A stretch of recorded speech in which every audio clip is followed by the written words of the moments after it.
ಆಡಳಿತದ ಬಗ್ಗೆ ಹೇಳ್ತಾ ಇದ್ರಿ. ಇನ್ನು ಕ್ಷೇತ್ರದ ಜನರ ಬಗ್ಗೆ ನಾವು ನೋಡ್ತಾ ಹೋಗೋದಾದ್ರೆ ವೈನ್ ಶಾಪ್ಗಳು ಹೆಚ್ಚಾಗಿದ್ದಾವೆ. ಇವತ್ತು ದಾಸರಳ್ಳಿ ವಿಧಾನಸಭಾ ಕ್ಷೇತ್ರದಲ್ಲಿ 2.5 ವರ್ಷದಿಂದ ಈಚೆಗೆ ಸುಮಾರು 40 ಇದು CL7 ಕೊಟ್ಟಿದ್ದಾರೆ. ಓಕೆ, ಅದ್ರದ್ದೇನು CL7 ಅಂತಂದ್ರೆ CL ಅದಕ್ಕೆ 15-20 ರೂಮ್ಗಳು ಮಾಡೋದು. ಆ ರೂಮ್ಗೆ ಯಾರು ಟೂರಿಸ್ಟ್ ಗೆಸ್ಟ್ ಬರ್ತಾರೆ ಅವ್ರಿಗೆ ಸಪ್ಲೈ ಮಾಡಬೇಕು ಅಂತ ಕಾನೂನಲ್ಲಿರೋದು. ಅವ್ರಿಗೆ ಅಲ್ಲಿ ಯಾರು ಇರೋದು 15 ರೂಮ್ನಲ್ಲಿ ಇವ್ರಿಗೆ ಅದು ಹೆಂಗೆ ಗೆಸ್ಟ್ಗಳು ಇನ್ನು ಯಾರು ಬರ್ತಾರೆ, ಎಲ್ಲೋ ಒಂದೊಂದು ಇದರಲ್ಲಿ ಇಟ್ಕೊಂಡಿರ್ತಾರೆ. ಅಲ್ಲಿ ಮಾಡ್ಕೊಂಡು ಇವತ್ತು ಕ್ಷೇತ್ರದಲ್ಲಿ ಹೆಚ್ಚು ಕಮ್ಮಿ ಒಂದು 40 ಮೇಲೆ ಇವತ್ತು CL7 ಮಾಡಿಕೊಟ್ಬಿಟ್ಟು ಅಲ್ಲಿಗೆ ಆ CL7ಗೆ ಇವತ್ತು ಕ್ಷೇತ್ರದಲ್ಲಿ ಒಂದು ಟ್ರೇಡಿಂಗ್ ಲೈಸೆನ್ಸ್ ಕೊಡ್ತಾರೆ ಹೆಲ್ತ್ ಡಿಪಾರ್ಟ್ಮೆಂಟ್ ಇಂದ. ಏನು ಎಷ್ಟು 25-30 ಲಕ್ಷ, ಒಂದು 20-25 ಲಕ್ಷ ರೂಪಾಯಿ ಅದು ಅಲ್ಲಿಗೆ ಲಂಚಗಳು. ಇವತ್ತು ಟ್ರೇಡಿಂಗ್ ಲೈಸೆನ್ಸ್ ಎಲ್ಲಿ ನೋಡ್ರು ಅದೇ ಇದಾಗಿದೆ. ನಮ್ಮ ಕ್ಷೇತ್ರದಲ್ಲಿ ಅದಕ್ಕೊಂದು ಇದಿದೆ, ಏನೋ ಒಂದು ರೂಲ್ಸ್ ಅವೆಲ್ಲ ಇದೆ, ನಿಯಮ ಇದೆ. ಅಲ್ಲಿ ಧಾರ್ಮಿಕ ಕ್ಷೇತ್ರಗಳು ಇರಬಾರ್ದು, ಅಲ್ಲಿ ಶೈಕ್ಷಣಿಕದ ಇರಬಾರ್ದು, ಹಾಸ್ಪಿಟ್ಲ್ಗಳು ಇರಬಾರ್ದು, ಇವೆಲ್ಲ ಇದಾವೆ. ಅವೆಲ್ಲ ಗಾಳಿಗೆ ತೂರಿ ಇವತ್ತು ಹೆಣ್ಣು ಮಕ್ಕಳು ಓಡಾಡಕ್ ಆಗ್ತಾ ಇಲ್ಲ. ಒಂದು ರಸ್ತೆ ಅದು 40 ಫೀಟ್ ರಸ್ತೆ ಇರ್ಬೇಕು ಅಂತ ನಿಯಮ ಎಲ್ಲ ಇದೆ. ಇದ್ಯಾವುದೂ ಇವನ್ನೆಲ್ಲ ಇದನ್ನು ಬಿಟ್ಟು ಅಧಿಕಾರಿಗಳಿಗೆ ಫೋನ್ ಮಾಡಕ್ ಹೋದ್ರೆ ಯಾರು ಫೋನ್ ರಿಸೀವ್ ಮಾಡಲ್ಲ. ಎಕ್ಸೈಜ್ನವರು ಈ ತರ ದಾಸರಳ್ಳಿ ಒಳಗಂತೂ ಈ ವಯಸ್ಸು CL7 2.5 ವರ್ಷದ ಈಚೆಗೆ ನೀವ್ ಯಾವ ಸಂಧಿ ಗೊಂದಿ ಎಲ್ಲಿ ಬೇಕಾದ್ರೆ ಯಾವ ಸ್ಕೂಲು ದೇವಸ್ಥಾನ ಈ ಹಾಸ್ಪಿಟ್ಲ್ ಅಟ್ಯಾಚ್ ಇರೋರೆ.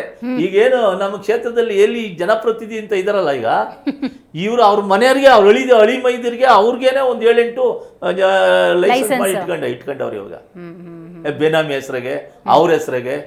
ಆಮೇಲೆ ಎಲ್ಲೂ ಈ ಕ್ಷೇತ್ರದಲ್ಲಿ ಏನಾಗಿದೆ, ಎಲ್ಲೂ ಯಾರನ ಪಾಪ ಮೂಲ ಓನರ್ಗಳು ಒಂದು ಜಾಗ ಇಟ್ಕೊಂಡಿದ್ರೆ ಸಾಕು, ಆ ಜಾಗಕ್ಕೆ ನೋಟಿಸ್ ಕೊಡೋದು. ಏನೋ ಇದಕ್ಕೆ ಅಕ್ವೈರ್ ಮಾಡಿ, ಯಾವುದೋ BWSSಗೆ ಅಕ್ವೈರ್ ಮಾಡಿ, ಇಲ್ಲ ಯಾವುದೋ BBMP ಯಾವುದೋ ಡಂಪಿಂಗ್ ಯಾರ್ಡ್ಗೆ ಅಪ್ಲೈ ಇದು ನೀವು ಇದನ್ನ ತಗೊಳ್ಳಿ ಅಂತ ಹೇಳ್ಬಿಟ್ಟು ಲೆಟ್ರ್ ಹಾಕ್ಬಿಡೋದು, ಭಯ ಬೀಳಿಸೋದು.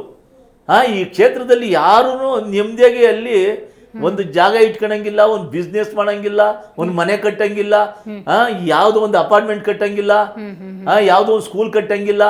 ಏನೆಲ್ಲ ಧಮ್ಕಿಗಳು ಇವತ್ತು ಯಾವುದೋ ಆ ಕೇಬಲ್ಗಳದು ಅಷ್ಟೇನೆ, ಎಲ್ಲಿ ಯಾವ ರೋಡು ಒಗೆದ್ಬಿಟ್ಟು ಮೀಟ್ರಿಗೆ ಇಷ್ಟಂತ ಉಸೂಲಿಗಳು ಎಲ್ಲ ಒಂದು 3-4 ಜನ ಚೇಲೆಗಳು ಇಟ್ಕೊಂಡ್ಬಿಟ್ಟವ್ರೆ. ಎಲ್ಲನ ಒಂದು ಸ್ಯಾನಿಟರಿ ಹೊಡಿತಾರೆ ಅಂತ ಬಡಾರ್ ನೋಡುತ್ತಾರೆ, ಒಂದು ಬೋರ್ ಹಾಕಂಗಿಲ್ಲ. ಏನು ಅಲ್ಲಿ ಕಂಟ್ರೋಲ್ ಇಲ್ದಂಗಾಗಿದೆ ಈ ದಾಸಹಳ್ಳಿ ಕ್ಷೇತ್ರದಲ್ಲಿ. ಹಾಗಾದ್ರೆ ಅದಕ್ಕೇನ ಈ ಕ್ಷೇತ್ರದ ಜನ, ನಿಮ್ಮ ಕ್ಷೇತ್ರದ ಜನ ಮತ್ತೊಮ್ಮೆ ಮಂಜಣ್ಣ ಅನ್ನುವಂಥ ಘೋಷಣೆಗಳನ್ನು ಕೂಗ್ತಾ ಇದ್ದಾರೆ, ನೀವು ಬರಬೇಕು ಅನ್ನುವಂಥ ಆಶಯ ವ್ಯಕ್ತಪಡಿಸ್ತಾ ಇದ್ದಾರೆ.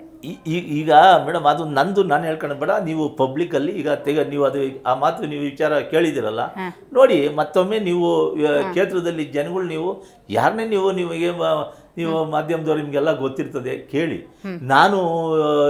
ನಾನು ಇವತ್ತು ಹಿನ್ನಡೆ ಆದರೂ ಅಂತ ನಂಗೆ ಇದಾಯ್ತು ಅಂದ್ಬಿಟ್ಟು ಮನೆ ಕೂತಿಲ್ಲ. ನಾನು 24x7 ಜನಗಳ ಜೊತೆಗೆ ಇದ್ದೀನಿ. ನಾನು ನಿತ್ಯ ಬರ್ತಾರೆ ಜನ, ನಿತ್ಯನೂ ನನ್ನ ಆಫೀಸಲ್ಲಿ ಈಗ ತಾವು ಮಾಧ್ಯಮದವ್ರು ಹಿಂದೆಲ್ಲ ಬಂದಿದ್ದಾರೆ ನೋಡಿ, ಈಗಲೂ ನೋಡಿ ಬೆಳಗಿನ ಸಾಯಂಕಾಲದಾಗ ಕಡಿಮೆ ಅಂದ್ರೂ 300-400 ಜನ ಬರ್ತಾರೆ.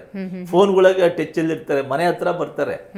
ಇವತ್ತು ನಾನು ಎಲ್ಲ ಕಾರ್ಯಕ್ರಮಗಳಿಗೂ ನಾನು ಜನ ಯಾರ ಪ್ರೀತಿಯಿಂದ ಯಾರು ಕರೀತಾರೋ ಯಾರು ಮಾಡ್ತಾರೋ ಎಲ್ಲನೂ ಅಟೆಂಡ್ ಆಗ್ತೀನಿ, ಎಲ್ಲ ಮಾಡ್ತೀನಿ. ಜನಗಳ ಜೊತೆಗೆ ನಿರಂತರವಾಗಿ ಸಂಪರ್ಕ ಇಟ್ಕೊಂಡಿದ್ದೀನಿ.